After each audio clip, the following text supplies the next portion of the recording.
안녕하세요. 영재교육 전문가 겸 몬테소리 지사장 황태선입니다. 오늘은 산후조리원에서 실제로 제가 강의하는 내용 위주로 전달을 해보겠습니다.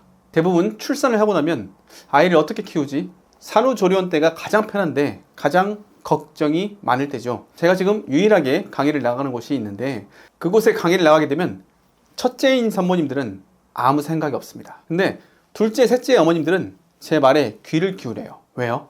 제가 하는 말이 다 맞거든요. 첫째 어머님들은 의심합니다. 저놈이 거짓말하는 거 아니야?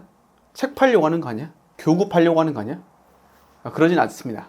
저는 무료로 강의를 하고 있기 때문에 어머님들에게 아이의 발달에 대해서 풀어드리는 것이지 뭘 팔려고 하는 건 아닙니다. 오늘의 포커스는 산후조리원에 계시는 어머님들 또는 산후조리원에서 퇴원해서 생후 2개월 이내에 있는 분들에게 꼭 전달하고 싶은 내용을 전달하겠습니다. 자, 아이들은 10달 동안 엄마의 뱃속에 있죠. 엄마의 뱃속에 있기 때문에 세상에 나오게 되면 익숙함, 질서감, 패턴에 대해 굉장히 민감합니다. 산후조리원에서 퇴원을 하잖아요. 그럴 때는 항상 밥을 먹이던 곳에서 먹여야 됩니다. 거실, 안방, 식탁이 아니고 아이가 항상 앉아서 바라보는 곳이 일정해야 돼요. 엄마가 왼쪽 가슴을 안겠죠. 왼쪽 가슴을 안으면 아이의 전면은 이쪽이 되겠죠. 이쪽이 되겠는데 항상 바라보는 곳이 일정한 데에서 밥을 먹이는 게 좋다라는 말씀입니다. 우리도 식당에 가게 되면 단골이 편해요? 처음 가본 식당이 편해요? 단골이 편하잖아요. 단골도 우리가 가던 그 자리에만 항상 앉죠. 아이도 마찬가지입니다. 밥을 먹일 때도 마찬가지예요. 아이에게 맘마 먹자라는 말도 좋지만 정확한 이야기를 해주세요. 따뜻한 분유 먹자, 엄마 모유수유 하자, 또는 시간이 지나면 우리 맛있는 이유식 먹자, 국수 먹자, 과일 먹자, 복숭아 먹자 라고 구체적으로 이야기를 해주시라고요. 맘마 먹자라는 말로 통일하지 마시고 18개월 된 아이가 샤인머스켓을 전달받았는데 어떤 아이는 딸먹게 주세요, 딸먹게 주세요 해요. 근데 어떤 아이는 샤인머스켓 가지고 맘마 합니다. 어떻게 해요? 이게 왜 그래요? 18개월 된 딸먹게 주세요 했던 아이는 엄마, 아빠 또는 할머니, 할아버지가 샤인머스켓 줄 테니까 먹자, 샤인머스켓 줄게, 해봐 라는 말을 들은 거예요. 들었기 때문에 아이가 아웃풋이 나오는 겁니다. 앞선 제 강의를 들어서 아시겠지만 아이들은 들어야 나오거든요. 듣지 않으면 절대 나올 수 없습니다. 인풋해야 아웃풋이 나옵니다. 임계량 2000시간의 한국말을 아이에게 최대한 빨리 노출을 해줘야 돼요. 2000시간. 우리 어른들은 1만 시간의 법칙이라고 하죠. 퇴원을 하게 되면 23일 전후가 되거든요. 그러면 그때부터 아이에게 책을 읽어주거나 그날 있었던 일을 문장으로 풀어주거나 어떤 책에는 관계가 없어요. 사과, 바나나, 복숭아가 그려져 있는 책을 읽어주는 것도 좋지만 집에 있는 책들 있죠. 뭐 성경이라든지 아니면 소설책, 그 다음에 수필, 시, 관계없어요. 한국말을, 언어를 아이에게 들려줘야 되기 때문에 어떤 책이든 관계없습니다. 그런데 스릴러 이런 책은 좀 아니죠. 피를 흘리고 있었고 3명의 남자가 사라졌다. 아이에게 20일, 30일밖에 안 됐는데 그런 책은 피해 주시고 이때 아이는 귀는 녹음기고 눈은 카메라라고 했죠. 엄마의 입모양을 보고 따라하고 봐야 따라하고 할 수 있는 모방으로부터 습득, 학습이 나온다고 했잖아요. 이쯤에서 광고 하나 하겠습니다. 제가 몬테소리 교구, 책, 창의, 영어를 판매하고 있는데 왜 제가 댓글이나 설명란에 이 블럭을 제가 말씀드리냐면 이 블럭이 제가 봤을 때는 창의, 창조를 키우는데 최고의 블럭이라고 생각합니다. 2개월, 3개월, 4개월 때부터 아이에게 만드는 것을 엄마 아빠가 보여주고 저희는 이제 10개월 때부터 아이들이 하나씩 끼우기 시작했거든요. 이 블럭을 한번 검토해 보시고 이 블럭을 구입해 주시면 저에게도 좋아요. 그러면 제가 또 좋은 어떤 이벤트라든지 좋은 강의로 또 보답할 테니까 한번 쭉 둘러보세요. 이만한 블럭이 없어요. 최고의 블럭입니다. 엄마 입을 보고 소리 나는 곳을 보면서 모방으로부터 학습이 나온다고요. 그렇기 때문에 정확한 단어를 인지시켜 주시라고요. 밥 먹을 때조차도 또 밖에 나가서 요즘엔 날이 좋으니까 밖에 나가서 아이에게 자동차를 이야기해 줄 때도 마찬가지예요. 자동차를 이야기해 줄 때도 빠방으로 얘기하지 마시고, 빠방으로 얘기하면 경운기도 빠방, 전동차도 빠방, 오토바이도 빠방, 자전거도 빠방입니다. 다 빠방이에요. 각각의 모델명이 있고 자동차 브랜드가 있잖아요. 버스가 지나가네, 레미콘차가 지나가네, 덤프트럭이 지나가네, 승용차가 지나가네 라고 정확하게 구체적으로 이야기해줘야 아이가 어떻게 얘기해요? 덤프트럭 지나가요, 덤프트럭 지나가요 라고 이야기를 한다고요. 들어봤기 때문에 한다고요. 아셨죠? 또 자는 공간입니다. 자는 공간도 일정한 데에서 자야 아이에게 좋습니다. 아이가 눕잖아요. 지금은 불안한 시기이기 때문에 아이가 누웠을 때 양쪽에 엄마 아빠가 함께 있는 걸 굉장히 좋아합니다. 우리 어렸을 때 생각해 보세요. 불과 4살, 5살, 6살만 돼도 왼쪽에 엄마가 계시고 오른쪽에 아무도 없으면 불안하죠. 무섭죠. 왠지 내 등에 누가 있을 것 같고, 어리면 어릴수록 아이들의 불안 요소는 더 커집니다. 그러니까 양쪽에 엄마 아빠가 자되, 어리면 어릴수록 너무 붙어서 자면 안 된다. 제가 이전에 영상에 올렸듯 영아돌연사 증후군 기억나시죠?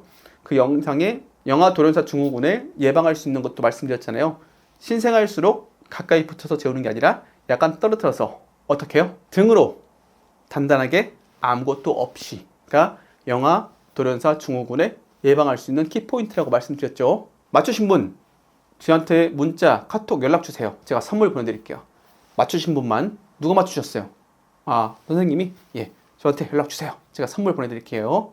그래서 100일의 기적이 왔다고 해서, 100일의 기적이라고 하면 100일에는 한 번 내지 2번만 새벽에 깬다 라고 해서 100일의 기적이죠. 100일의 기적이 왔다고 해서 놀러 가거나 1박 2일로 자고 오거나 하면은 아이에게 힘들 수 있습니다. 그 패턴이 깨져버리는 거예요.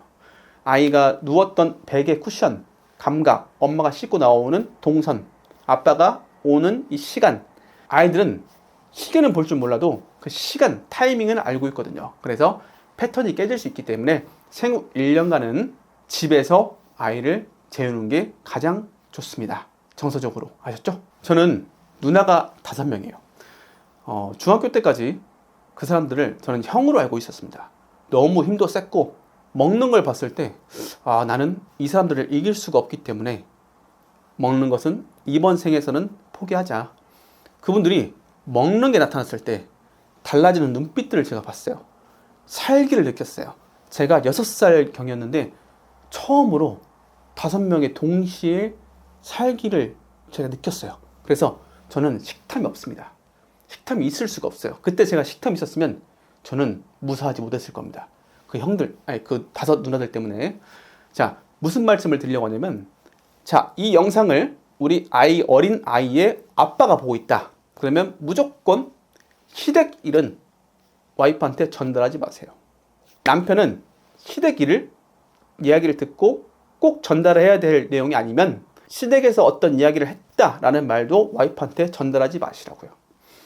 우리를 위해서 우리를 닮은 예쁜 아이를 10달 동안 먹고 싶은 거 참고, 마시고 싶은 커피 참고, 엽산 열심히 챙겨 먹어가면서 아이를 낳아줬잖아요. 그렇죠? 그러면 최소한 몸이 지금 풀리지 않았기 때문에 시댁일을 전달하지 않는 게 저는 가장 좋은 남편의 역할이라고 생각합니다. 저 누나 5명이라고 했잖아요. 저는 절대로 시댁일을 와이프한테 전달하지 않았어요. 절대로. 물론 결혼하기 전에는 누나가 있다고 얘기는 안 했습니다. 저한테 깊게 빠지기 전에는 와이프한테 누나 있다는 얘기 안 했어요. 없는 척 했어요. 근데 나중에 저희 와이프가 저에게 깊게 빠져버렸어요. 제가 그게 있거든요. 저를 한번 알게 되면 깊게 빠져요. 깊게 빠져서 헤어날 수가 없어. 헤어날 수가 없기 때문에 근데 그건 어쩔 수 없어요. 제가 어떻게 컨트롤할 수 있는 게 아니라서 저한테 깊게 빠지라고 제가 유도하는 것도 아닌데 저한테 깊게 빠져버리더라고요. 몇 명 있습니다. 그래서 와이프하고 이제 사랑에 빠졌기 때문에 그때 얘기했어요. 누나가 5이다. 와이프가 한 30초간 얘기를 안 하더라고요. 말을 안 하더라고요. 그래서 저도 말 안 하고 있었죠. 근데 한마디 됐습니다. 다행인지 한 명은 달라스 미국으로 이민 갔다. 이렇게 해서 어렵게 결혼을 하게 됐습니다. 저는 시댁일을 절대 와이프한테 전달하지 않았어요. 남편은 그래야 됩니다. 이 영상을 시어머니들이 만약 보고 있다면 공감하실 거예요. 어머님이 생각해 보세요. 어머님이 젊으셨을 때 똑같이 시댁 생각해 보세요. 같죠? 생후 1년간은 엄마의 몸이 풀리고 그다음에 엄마가 탯줄을 잘랐지만 탯줄이 안 보이게 연결이 돼 있어요. 그래서 우리 아이들이 엄마의 표정, 감정 변화, 눈빛, 행동들을 그대로 따라하거든요.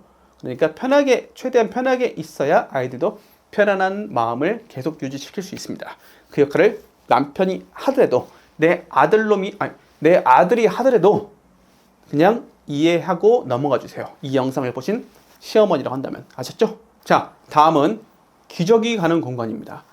기저귀 가는 공간 굉장히 중요해요. 굉장히. 아이 기준으로는 화장실이잖아요. 기저귀 갈아주는 공간도 일정한 게 좋아요. 우리는 어때요? 우리도 화장실을 갈 때 처음 가본 화장실 어때요? 손으로 변기를 안 열죠. 발로 살짝 열어서 검은 물체가 보이면 바로 닫죠. 예, 똑같습니다. 아이도 항상 갈던 곳에서, 기저귀 갈던 공간에서 갈아주는 게 좋습니다. 기저귀를 갈아줄 때 엄마 아빠가 뭘 해주면 좋냐면 꼭 명심하세요. 꼭 칭찬입니다. 칭찬을 무조건적으로 해주세요. 무조건적으로. 소변 잘 쌌네, 대변 잘 쌌네, 응아 잘했네, 쉬 잘했네. 쉬와 소변이 같고 대변과 응아가 같다라는 것만 분리해 주시면 됩니다. 웃으면서 눈 맞춤 해주면서. 눈 맞춤 할 때 엄마는 뭘 하고 있으면 좋다고 그랬어요? 립스틱을 꼭 바르고 있으면 좋죠. 왜요? 이전에 영상 다 보셨죠? 이 시기에 아이들은 빨강색, 주황색, 선홍빛을 보면 우뇌가 자극한다고 했죠? 이쪽 우뇌, 천재의 뇌, 생후 1년에 발달하는 뇌. 여기 보세요. 자, 생후 1년 하버드 대학교에서 발표한 자료죠. 노란색이 감각, 파란색이 언어, 빨간색이 고등 인지 능력인데 이 분홍색 네모가 생후 1년이라고요. 생후 1년에 감각, 언어, 고등 인지 능력이 70%, 80%다 상승한다고요. 앞에 영상에서 말씀드렸죠. 꼭 기억하시는 거. 그래서 립스틱을 바르고 아이에게 기저귀를 가질 때 항상 칭찬을 해주라고요.